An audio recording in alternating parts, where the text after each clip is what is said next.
Welcome to the Family Pulpit Podcast. It has been a minute since we've done an episode.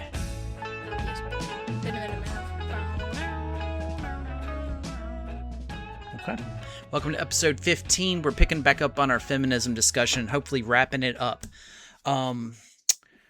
It's been a while since we talked about this, but do you remember anything we talked about in episode 14? No. Okay, good. That should make for a quick show. We talked about those chicks with short hair. Yeah, the flappers. Hey, that was not bad, though, since it's been a couple weeks since we recorded. A couple months, you mean? No, I don't think it's been a couple months. It felt like a couple months. In our podcast, what we're doing, and I was thinking about this more, and I'm kind of outlining this in my mind, but basically what we have is we have the bones or the structure for an actual book. So what I'm getting at is if you look at our podcast episodes that we've done so far, and we've gone through creation, Imago Dei, we've gone to work and the history of work, not just in Scripture and Old Testament, but the history of work throughout basically civilization. And we saw how each one of these factors kind of built upon themselves, right? Like God created man with a connection to the land. He created man in the image of God to be have a relational representation and representative on earth, right? Gave him work worship. All of these things. We saw how, as history began to unfold, because of sin, there's a distortion of that work worship. Remember that? And then we got into four main factors that fundamentally changed the way we view work and ultimately were a disruption to the family. So if I were going to do a book, I'd walk through those first four or so episodes, and I'd see like this is how work was intended to be. This is how our relationship to God through our work, through the land, whatever the case may be, vocation we could probably throw in there as well. And then we would go to the next section in that book and we would see the four main factors that disrupted that. The first of which would be the Platonic influence on the institutional church, right? Then we would go to the Industrial Revolution. Then we would go to government-run compulsory education, and now we would be in feminism, which feminism fundamentally altered society as a whole, right? Would you agree with what I'm getting at? Mm-hmm. That last section of the book would be not focusing on the negative, but it would focus on how we could do a restoration back to what work was intended to be and back to finding out the family economy. Just want to mention something in relation to our storage issue we had a few months back. Remember we had a storage issue? Mm-hmm. Yeah, so we have 57 hours and 40 minutes. There you go. We can that's go. Like 58 podcasts. This episode right here could be 57 hours and 40 minutes long, and we would have plenty of storage. I think we could do that. I don't know. But you know what you actually couldn't do? What? You know what's crazy? No? You know how people do play like massive RPGs and they record them? Like ones that take like weeks long. Like you play 3 weeks straight and don't stop. Can you tell people what an RPG is? Role-playing game. Not a rocket-propelled grenade, as some Fortnite players will tell you. That's sort of what I was thinking. A rocket-propelled grenade, but you're saying a role-playing game. People... Yeah. Like they play massive ones, and then you'll see them like be recording for literally like how many hours are in 3 weeks. I got you. I don't know. Off the top of my head. So we cannot record a massive RPG, just saying. Okay. That's helpful for us to know we would stay on track with our podcast and not deviate into the RPG world. Oh my gosh. What? Dude, you see that right? No. You see Simone, actually there's an E at the end de of her Beauvoir. name. De Beauvoir. Publishes The Second Sex. I just read about that in my How Philosophy Works book. What did it say? It was talking about, there's also a page on feministic epistemology. Epistemology, okay. Yeah. So it was just, I can grab it if you want. I mean, if you want to grab it, if you think that would be helpful, yeah. Just want to mention something on it. Okay. While he's walking away to get his book, we are going to be talking about in this episode Second Wave Feminism. That's where we're going to be picking up. And Second Wave Feminism began in around the 1960s and runs through the 1980s. And it depends on what resource you use about where these dividing lines are. But in our last episode, we were going through finishing up the first wave of feminism. We were kind of talking about how the male breadwinner reaches its peak in the 1940s or 50s or so. And that was that the male was going to be the one that stayed home. The male was going to be one that went off to work. The woman was supposed to be back into the home. We talked about too, if you remember, thanks for joining us back again. If you remember, we talked about how the female, the woman, largely from the maternalist, was initially brought back into the home. And then do you remember when World War II broke out, they were encouraged that it was their patriotic duty to join the workforce and backfill men.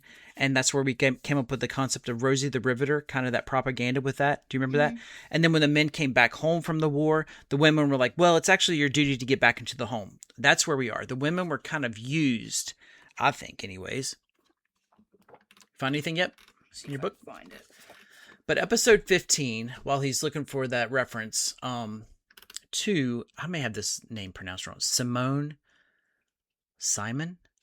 de Beauvoir publishes The Second Sex. Pushback on this book was due to a dissatisfaction and the publication of the feminine mystique, which led to the second wave feminism. That's where we are right now. What you got? Anything? Maybe? No, I can't find it. Oh, there wasn't a reference in the back. Please stop doing that. Oh, here it is. Page 120. If you're gonna read something or cite something, can you lean forward into that mic though when you do it? I know you got that big book on your lap, but here it is. What is it? Oh my gosh, bro! There's no way. I can't find it. Why don't you keep looking? I'll get us kicked off on this episode. I already mentioned that the second wave feminism runs from 1960s to 1980s. It emerges in the 60s and 70s, largely addressing issues of equality and discrimination, including workplace rights. Now, this fits with exactly what we talked about last time, right? There's a chapter called Women and Patriarchy. Okay. Well, we can look at that in a minute if you find your reference. Otherwise, let's just get the episode rolling, okay? Okay. Is it in page 110? It would make, I don't know, it would make sense, though, that the second wave feminism coming out of World War II and how women were encouraged to be back in the home and then in the workplace and then back in the home, how this would lead to inequality and discrimination in the workplace. Reproductive rights becomes a big one, and also sexuality. So the individual in this time period replaces the family unit. That is big. So if we're looking for a peak of feminism and its impact on the family, it's going to be this second wave.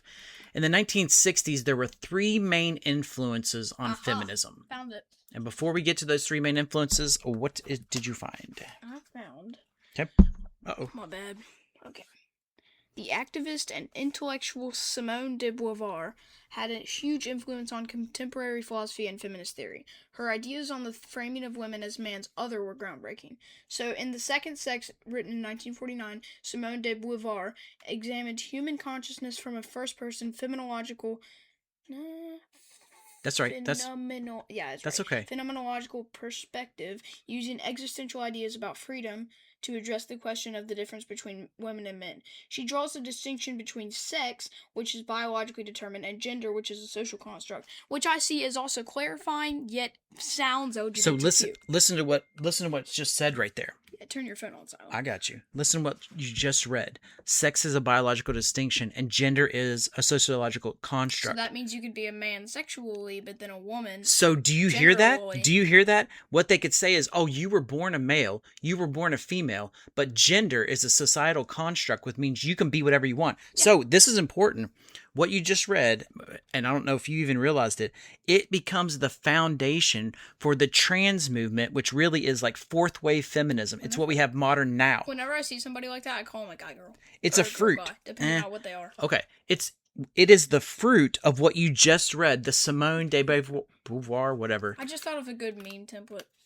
In the 1940s, what she ultimately came up with is what the fruit that's being born today, like you can choose your own gender. That's exactly the fruit of this. So, but without even jumping ahead, I mean, we can almost stop the podcast here and you can see how first and second wave feminism paved the road for the transgender movement. Fact, right? Yeah, so I think that was the biggest thing. That was awesome, Fawn, man.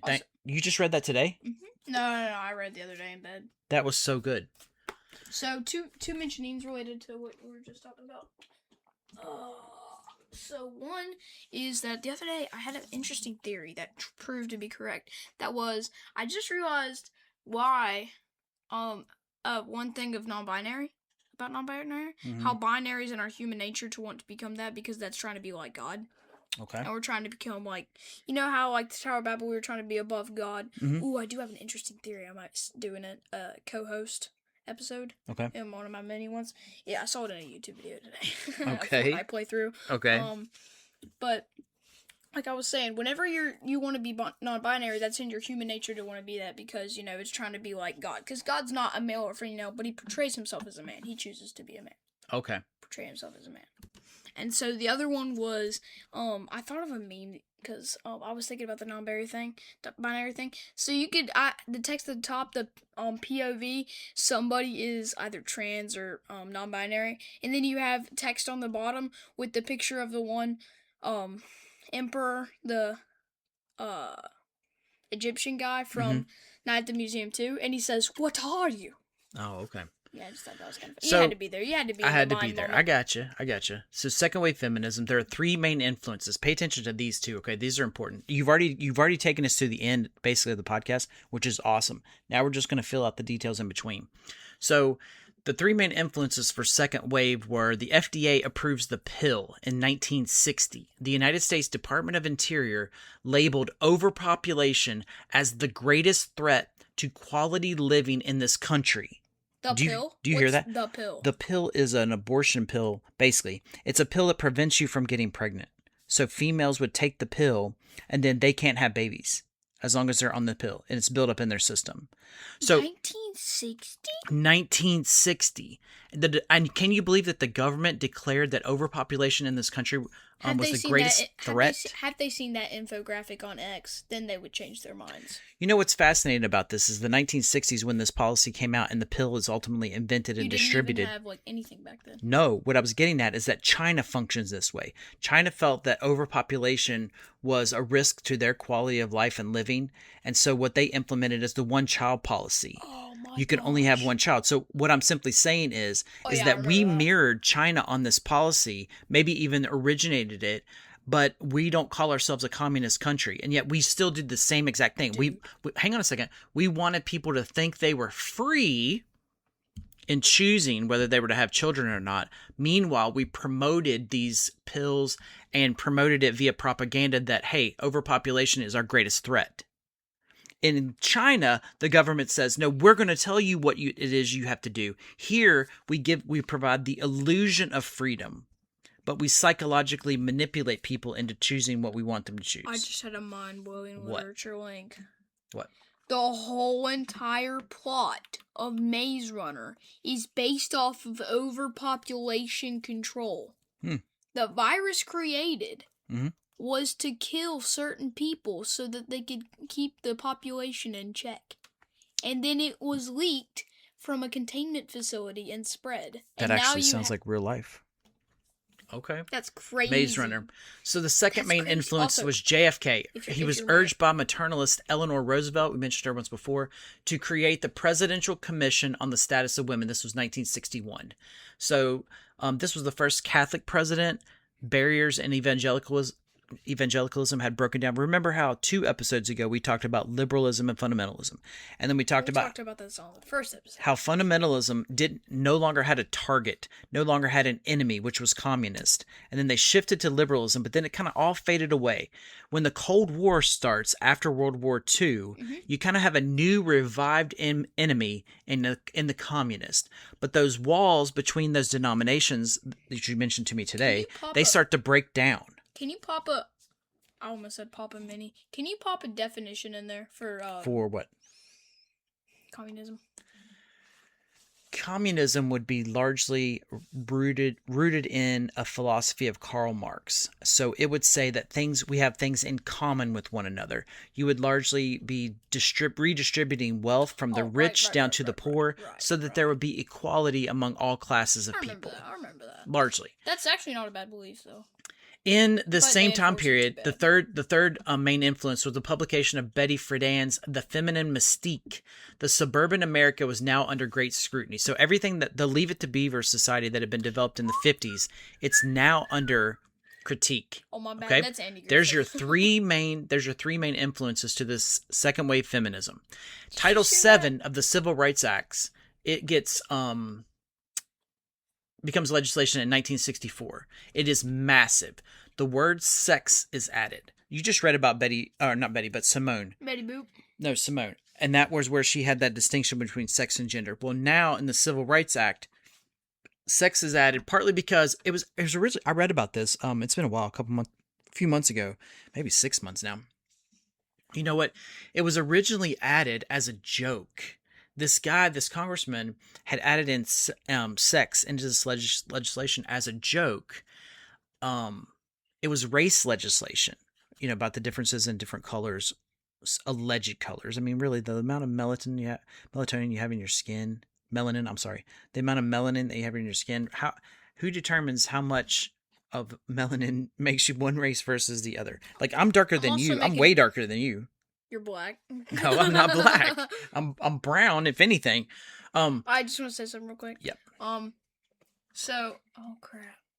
Do I remember? Okay, yeah. So I have a definition for you. The word, I made it up. It's like Eminem. It's called glittiot. It's a replacement for idiot. It means the same thing. So these are a bunch of glitiots. What Title VII of the Civil Rights Act actually did is it made it illegal to discriminate against women in the workplace. It actually drove a wedge between men and women on the basis of that sex term that was inserted in there and said you can't discriminate. Now, that might sound good on the surface, but it leads to nightmares. Hey, how are you doing on the squirrel compilation? I'm not doing any good at all, but you just scrolled right there. Hold fast here. Let's work through this. Add that. Let's work through this. Civil rights, which is largely on the basis of race, it joins causes for women and minorities together. Okay, so they combined. In other words, the activists that were fighting on the basis of race, they see this as an opportunity to join together, kind of strengthen their cause. And so too for the women. So minorities and women, they join together against discrimination. And again, I wouldn't be a promoter of discrimination in the workplace. But what I'm saying is what happened is it starts to push itself to where women can do the same job as men. And it ignores the fact that there's a difference between us, that man is obviously, even scripture says, has been created as the stronger one. Man was the one who was supposed to be out working by the sweat of his brow. Fact. Like, that's how it was supposed to be. It doesn't mean that a woman can't go work on a construction job because she's so weak. She can, but I'm going to tell you what, God made a difference between man and woman. And it's primarily on the basis of that physical strength. Women make better rock cakes than men. Just saying. Also, I don't know about that. Go look up the recipe from a book called Harry Potter Cookbook. You need, it's literally a commandment. I'm surprised God didn't give a commission for this in the Bible. You need to eat rock cakes, guys. Thank you. It has to happen. This has to go on the Squirrel Show because how we got to rock cakes, I don't know. It's because you said what are the women supposed to do? I said maybe they make rock cakes. And I was going to say you need rock cakes. Can't emphasize that enough. No, I'm not done. I'm never done. Now are you? I'm never done. How about now? No. Ever. Never. The National Organization for Women in 1966, they enforced this Title VII. Radical feminism starts at the same time, too. This is key. It's a massive shift from the family unit to the individual, from the we to the me. Do you remember how we talked? The NOW, the National Organization for Women, the Now Jones Industrial Ravage? Yeah. Do you remember how we talked about when the Industrial Revolution hit and it starts breaking the family apart? The male, he goes to the factory. Yeah. The women and the children, they ultimately go to the factories. And it starts separating the pieces out. Well, because you've already broken down the family and now you've got these individual pieces, feminism comes along and says, you know what? You don't need to join that back together with the family again. You're your own individual woman. You're your own individual person. You can make your own individual choices. Remember, coverture, all the way back to the beginning of feminism, there was an argument that said, well, woman just doesn't have her own finances. She needs to be independent of man, which ultimately meant she needed to be independent of family. This is the fruit of it. I'm unemployed. Thank you. This is the fruit of this in the 1960s and 70s. Understand? Yeah. Younger people, they start opting out. What they saw was the lie of the 1950s. That was the Leave It to Beaver mindset, the young people. This leads, by the way, in the 1960s, you have what's called the sexual revolution. It's women feel like they're free to go do whatever they want to do. They are in control of their own bodies. They can go live how they want to live. They can go have as many boyfriends as they want to have. You can punch your arm as many times as you want to before you get a bruise. Thank you. This is largely to the hippie revolution that starts in this time period. And culture starts to mirror this. You've got movies that are talking about this independence and freedom of women. You have songs that are expressing this as well. Like Tom Petty. I don't know about that. Hollywood begins to promote the liberated woman. There's a decline in church attendance, same time, which these things always correspond to each other. Mainline Protestantism, they take up social and political causes.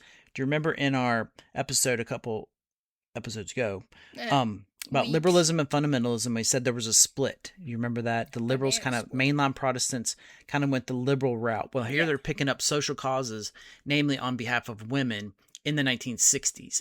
National morality is on the decline. Faith, family, and the flag. Do any of these people read their Bible? No. The movement of the 40s and 50s coming out of World War II and picking up on that Cold War concept. It was built around patriotism and faith and family and flag. That was Henry Lucy, or Luce, however we like to say that, and Eisenhower, or Luce, right. That's over. It's done with. Civil religion collapses as communism is no longer the glue that binds. Now, pay attention to this. This is very important. Just listen to this. In the 1940s and 50s, coming out of World War II, and remember how it said communism was the perceived enemy. As long as you had an enemy, you could unite people together. Well, when the 60s hit and the feminine mystique takes hold and women are pulling themselves away from the family because of this, seeing themselves as independent, it absolutely collapses this idea that communism is our arch enemy. Okay? We no longer have the same common enemy. Now we're back to that social and political realm. Community. It undermined small town Midwestern America. We already talked about Betty Friedman.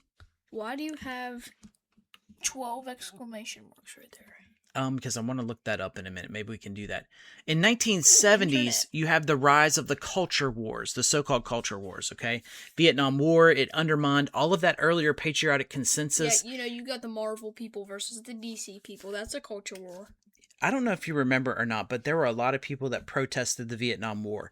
So all of that patriotism that was built up in the 40s and 50s, it kind of starts to dissolve, and people are like, you know what, we don't want to go to war. No, we're going to dodge the draft. We're going to do all of these things that want to go to war. Are anti. I'm just explaining how this was in the 70s. Lucy's or Luce's, however, we probably should have looked up how you say that. Luce. His American century is destroyed by government overreach and deception. Nice try, big dog. This was the rise of patriotism that I just mentioned, and it starts to be destroyed. Flag burning instead of flags on front porches and church stages. The sexual revolution gains speed. Title IX, which we didn't look up. Look it up. We could look this up. Look it up. Can I look it up? Yeah, my phone's about to die. I'm good at Google search. Look it up real quick. I know search parameters. Title IX. While he's looking up Title IX, Gloria Steinem, that should be a familiar name to us, she becomes a national bestseller with Ms. Magazine. She also wrote, I think, After Black Power, Women's Liberation. In 1973, you ever heard of Roe v. Wade? No. Roe versus Wade. This is the abortion court case that said women have a right over their own body and can have an abortion if they want to. Okay, so tell us what Title IX is a federal civil rights law enacted in 1972 that prohibits sex-based discrimination in any education program or activity receiving federal financial assistance. It aims to ensure equal opportunities for all students, including in athletics and academics. So I think this applies by, you can't have a cooking class for women. So what actually happens is it allows for women's sports in schools as well. That's not the key thing, but if you were going to have, let's say you had baseball, then you should offer softball. If you're going to have maybe men's soccer, then you should have women's soccer, and that's fine. But one of the things that happens from this on the basis of Title IX is the transgenders that eventually downstream into our current time setting right here. Title IX becomes the way that they're able to play in women's sports. Men are able to play in women's sports. So I'm just simply pointing out that the fruits of these early movements of feminism are being brought forth today. Biological women playing in men's sports. No.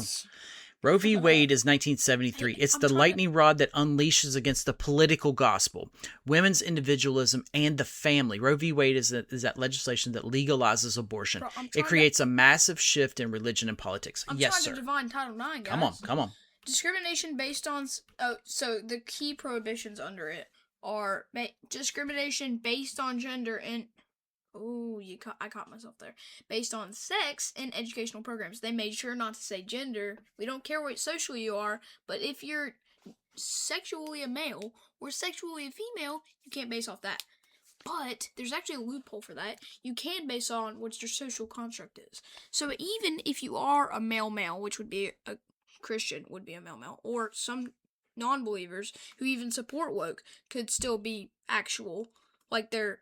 You're talking about a man who sex acts lines up and with their dresses gender. like a man, Yes. not a and transgender. then a woman who acts and dresses like a woman. I got you.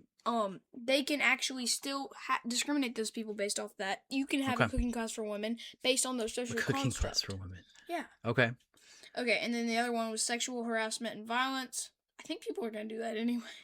Okay. Pregnancy, discrimination, and unequal athletic opportunities, which is what you were saying. Unequal athletic opportunities. That's where they created other sports. And so let me just point out. The way it applies to education real quick is academics ensures equal access to all courses and programs. Athletics mandates equal opportunities and treatment in sports, which is also what you were saying. And, extracurricular activities protects against discrimination in clubs and organizations. Right. So all of these pieces of legislation that come up, when they're held apart from other pieces, they sound fine. Like who would agree to discriminate? No, that's certainly fine. But all I'm simply pointing out is that they have consequences. And if you aren't prepared or you haven't thought through these consequences, it leads to allowing men to compete in women's sports. Do you understand? Biological men playing in Please stop sports. that. Okay, but number 2 is it's just too dark to play basketball, bro.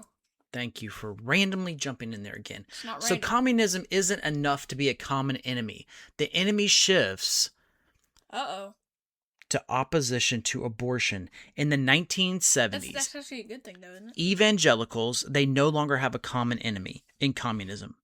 The shift is now we've got a common enemy in abortion. And so mainline Protestantism, remember, they're already wrapped up in the feminist issues. They're going to ultimately be in support of women's issues, including abortion. Meanwhile, the old school fundamentalists, they're going to take up the issue of abortion. So now you've got these dividing lines again. Now you've got another enemy, and it becomes more politicized. Prior libertarian views from the 1960s that view the state as the enemy, they're carried forward. All right, so now you've got the new right and the Equal Rights Amendment. We don't have to read all this, but Phyllis Schlafly, she becomes heir to Henry Lucy's vision. She wrote A Choice, Not an Echo. She opposed the Equal Rights Amendment, stopped the Equal Rights Amendment campaign. It argued it would destroy privileges that women had enjoyed under the traditional family unit, like staying at home. In other words, not all women were on board with this feminist stuff. Not all women were on board with the Equal Rights Amendment. They know what's going to happen. This is going to destroy the foundation of who you are and what we've been fighting for. All right, do you think we can wrap this up in 2 minutes? No, please stop that. You were about to say shut up. No, I wasn't. Feminism would ultimately lead to the destruction of the family. So this is what Miss Phyllis was saying. It linked the family decline to the decline of global power. Individualism weakens a nation. Let me repeat that for just a second. Individualism weakens a nation. In this country right now, we are at peak individualism. And it's been happening for decades. You can be raised up in your family, and you can decide where you can go to college, what it is you're going to study, what you can be in life, and you go off and do that, and you leave your family behind. And then you're out on your own because you are individualistic. And that weakens a country. That weakens a nation. That sounds so good. National unity was sacrificed on the altar of individualism.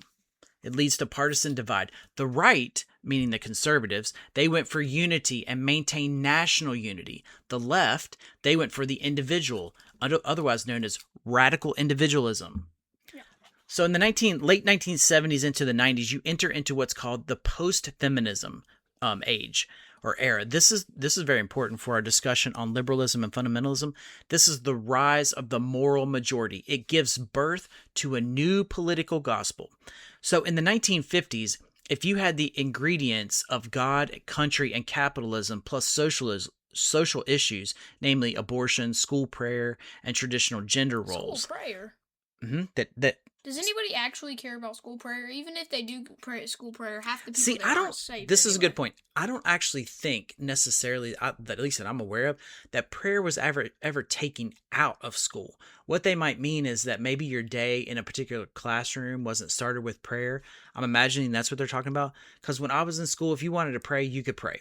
People prayed at the flagpole. We had Fellowship of Christian Athletes meetings that met once a week at lunchtime, and you could go in there and pray, and the teacher led a Bible study. So it's not. It became more of an issue than maybe what it should because it became political. You've got something that happens in the late 1970s. Have you ever heard of President Ronald Reagan? 30. Yeah, I've heard of him. Everybody thinks he's so good, and I don't know why. Well, we'll get into that a little bit. Some kid named Leland in my Wednesday night church class a few years ago thought he was goated. Okay. Well, Reagan is viewed as the champion. He's viewed as the rights, basically the rights savior. He's going to come along and he's going to correct all of these issues. He's going to maybe reverse abortion. He's going to set the family right back where it needs to be. He's going to reestablish morality. This is late 70s, early 80s. Yeah. The Microsoft Word editor thinks you didn't do a good job on writing this outline. For Reaganism? Yeah. It thinks you didn't do it. Look right there. It says you did everything wrong. Well, did you feel like that was necessary to highlight my inadequacies on this podcast? No, I was thinking it necessary to highlight Microsoft Word editors. I wrote this because I completely trust you on getting this right. I didn't Although use you did exclude the A at the end of Simone de Beauvoir's I think maybe I accidentally mistyped that, but that's okay. Yeah, Simon isn't writing a book about girls. If you keep in mind this significant figure of Henry Luce, L-U-C-E, whatever. Lucy. If you keep in mind his significance in the 1940s, and I've got a couple of biographies on him that I'll need to read if we ever pull this into a book. His vision, which was that America would be a shining city on a hill, and that was the equal patriotism, it gets brought forth peak in the 1980s. Bro thinks that America is a city. So your enemies were viewed as the evil empire. For those of you that are old enough to remember, I'm pretty old. You might recall that a lot of Reagan's speeches and things that were being discussed in the 80s talked about the evil empire, namely the Soviet Union. So the evil empire, it was the Cold War as with Eisenhower, and social chaos, aka feminism and individualism. So the enemies were the Cold War, which is largely going to be communism, and had directly within its crosshairs Russia. And then this feminism and individualism. So Reagan reboots the old views of the 1950s, a.k.a. national morality or the Lucy era. Whenever I think of the Cold War, I can't help but think of that bald guy who has pretty much a face like Elmer Fudd. Who's on the that? cover of that one Cold War book. He looks like Elmer Fudd, honestly. That is, dude, who is that? He's a Russian guy, right? It's actually amazing. Khrushchev. Like, you know they're bringing that skin into Minecraft, or not Minecraft. They're bringing the Elmer Fudd skin into Fortnite, so you can actually play as him. You can play as that one guy on the cover. I don't understand any of that, but okay. I don't understand any of it either. I'm just shooting from the hip. So Reagan restores national unity under these visions in order to recover the anti-American response to Vietnam.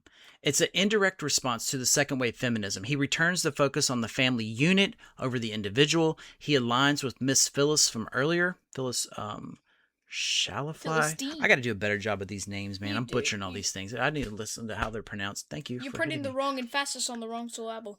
There becomes a mixed message of economic individualism versus traditional or collectivism in the home. Women entered the workforce in record numbers for economic reasons. In other words, if they were truly going to return to the 50s, the women would be going back home. But what they were doing, creating this economic engine, women actually flood the workforce in droves. However, it's mixed message because stay-at-home moms were praised. In other words, go out into the workforce and you're going to help the economy. Get out of here. But if you stay home, we're going to praise you for that. Yay! The moral majority is all in with Reagan, and the moral majority is basically a subset of evangelicalism at this time. And then you got the other half of the population who really likes Obama. He hasn't come along just yet. Faith is linked now, not with national identity. Everybody loves Obama, right? Can I get through this? My bad. faith is not linked with national identity or patriotism as in the 40s and 50s, but faith is now linked with conservative politics. So Please many pay attention. isms. Bro, rein your mind in. You jump out there with random thoughts, but some of these things are very important. That I don't get. There's so many isms. There are a lot of isms, and There's I wish there were millions. less. Why can't it be? Why can't they make different refrains? Like, I go with the Agsupa. Because no one could spell that.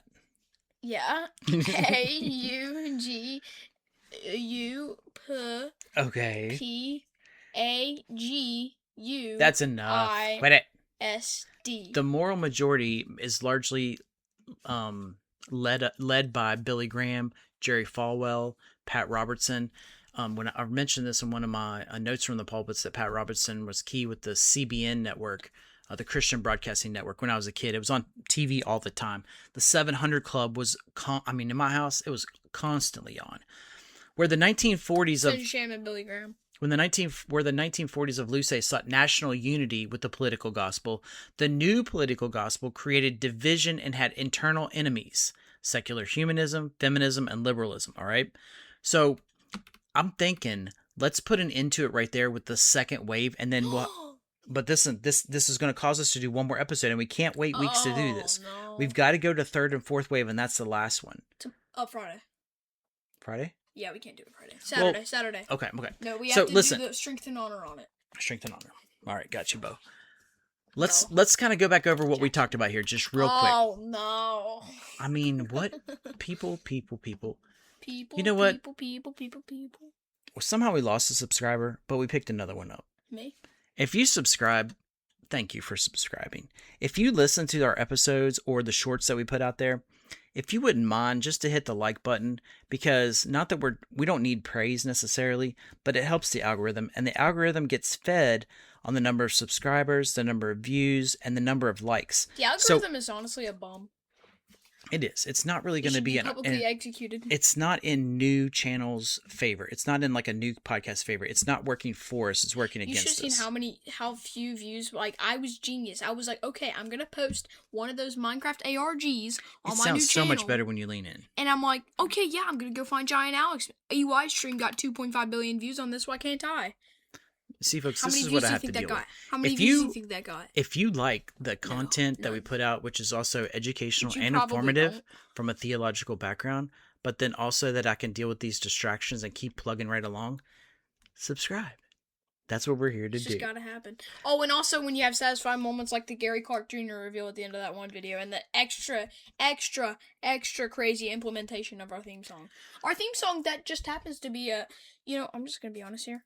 You know how that song that we use was just a third-party song randomly created by YouTube, and then we turned it into a national theme song worthy of like... Is it our national theme song? Yeah, I'm gonna do that for a second. Okay, so quit messing with that. Let me wrap us up here, and then I'll let you close us out, okay? So ultimately what we talked about was Second Wave Feminism. It runs from the 1960s to the 1980s. Deuces. And the three main influences for that were that the FDA, the Food and Drug Administration, they approved the birth control pill. This was massive. The U.S. Department of the Interior, they're saying that overpopulation is the big issue. So women are able to take now birth into their own hands. They can decide when it is that they're going to have babies. They can control all of these things, which makes them ultimately their own individual, not part of a family unit, but an individual. And that ultimately ushers them into the workforce. If they can delay having babies by 10 years, 15 years, 20 years, they can go into the workplace, and now they can time, allegedly, but they're going to have a lot of health problems. They can time when they have the baby. The second main influence was John Fitzgerald Kennedy. And remember that his election and his creation of the Presidential Commission for the Status of Women, it leads to a lot of legislation that gets passed downstream from this. And then third, the publication of Betty Friedan's The Feminine Mystique. Right? You with me? Legislation, we've got Title VII, we've got Title IX, radical feminism. I loved the fact that you pointed out that book by Simone was published, and that the discussions in there made that distinction between sex and gender, sex being biological and gender being a social construct. Because you can hear, right? I hope that you can hear how downstream, 40, 50, 60 years from that, it bears rotten fruit into transgender ideology. Although I did think that was a helpful definition. I never knew, like, why do we have two terms for the same thing? Talk. not necessarily right there. Talk right here and let the folks hear you. Let the folks hear you. See how much better that sounds. See how much better that sounds. Okay. Okay. Hopefully this episode was helpful as we continue to build the narrative for how feminism was destructive to the family economy and how ultimately all of society, all of it, from the top down, from the presidential administrations throughout history on down to the working people in the factories or to ultimately the offices in the 1980s, feminism impacted everything. And how even more ultimately we learned. I actually don't know what we learned. I was going to say something that was related to It was going to be clever. It was, but I'm not clever enough to say something clever. How very unclever of you.